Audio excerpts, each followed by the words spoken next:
Pool Party Massacre is one of those false-exploitation movies that kind of wants to be as if it was from the 80s. It wants to pretend that it was part of that kind of slasher ilk that came out then. And it really goes after it with a sense of gusto and purpose, very little seen in these type of movies. Made for only $6,000 and actually a location that they had with some friends that they had.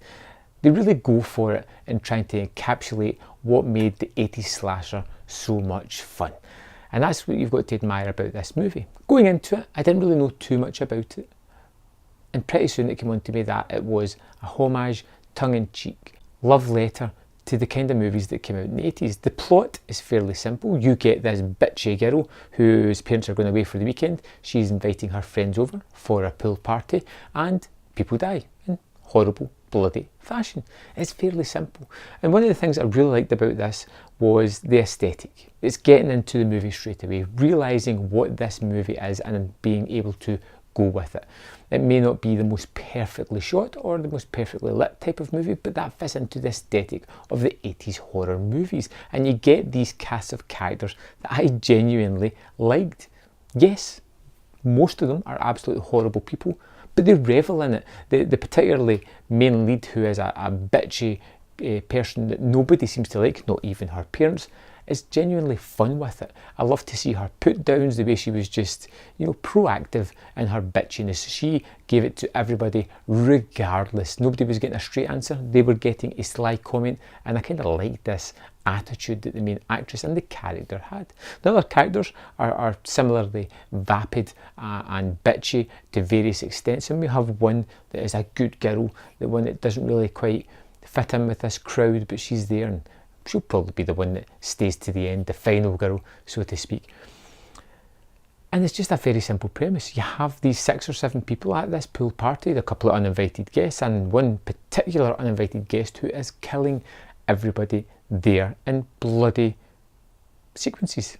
And it does it in a very inventive way. There is a tool wall where all these various weapons of execution are hanging, and every time a kill is done, the weapon is hung back up and the next weapon is taken for choice. There is some fun moments in here of gore, of delicious deaths, of things just being in your face bloody, and it's pretty fun and inventively shot. Now, this isn't a movie that's going to win any awards, but what it does do is it really attempts to reignite the kind of fire of the slasher that came out in the 80s by mocking it, admiring it, and doing this loving homage to it. There is some things that where the budget really does show through. Some of the blood later on starts to lose its consistency and becomes a little bit runny, becomes a little bit brown. But the effort's still there. The chance to try and do something to make this kind of similar to that is still there, and a lot of goodwill can go a long way, especially when the movie is short, punchy and fun like this one. It was easy to go with this horror slasher movie, to see the kind of setups it was going to have, to see what ridiculous death they would do next, and it was funny, especially the one-liners that they would pair up with some of the deaths as well. Overall, I kind of liked Pool Party Massacre.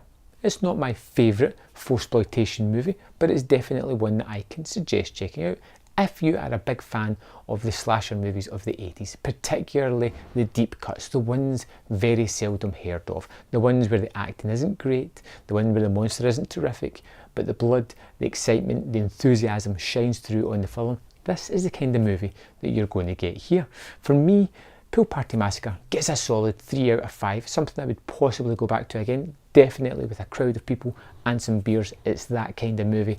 I'd love to know your thoughts on it. If you've seen it before, let me know in the comment box below, and I'll see you next time on Man vs Film.